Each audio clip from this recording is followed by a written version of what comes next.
Meski kasusnya sudah viral, tapi polisi ternyata tak menahan Halpian Sembiring Meliala, pengendara Toyota Prado di Medan, yang bikin kesal netizen karena aksi sok jagoan menempeleng siswa SMA.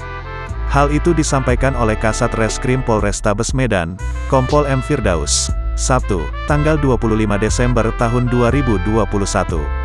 Pelaku tidak ditahan dan wajib lapor, kata Firdaus, dikutip dari Tribun Tanda Hubung Medan.com. Nah, polisi punya alasan untuk tak melakukan hal itu. Sanksi yang bisa diterima oleh pelaku, di bawah 5 tahun.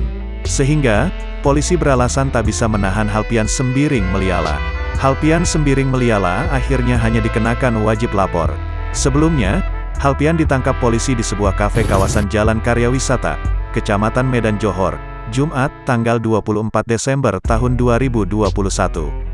Nah, pria yang awalnya galak minta ampun itu, saat di kantor polisi langsung kehilangan kegagahannya. Ia terus menundukkan kepala, raut wajahnya terlihat muram dan lesu. Dilansir Tribun Medan, polisi ternyata juga menemukan kesalahan lain Halpian Sembiring Meliala.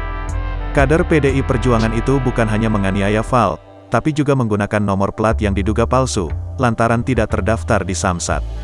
Kami kesulitan menangkap pelaku karena plat mobil yang digunakan tidak terdaftar di Samsat Medan, kata Kapolrestabes Medan, Kombes Riko Sunarko, Sabtu, tanggal 25 Desember tahun 2021.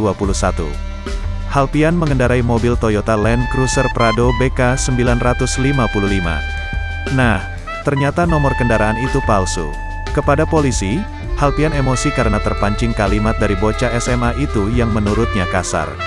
Sementara, Ina, ibu korban, tak akan memaafkan Halpian.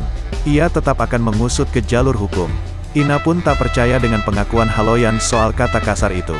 Menurutnya, anaknya diajarkan punya sopan santun dan pendidikan agama yang kuat. Anak saya besarkan dengan pendidikan agama. Kasih sayang, tidak mungkin dia berucap seperti itu. Saya tidak terima, kata Ina.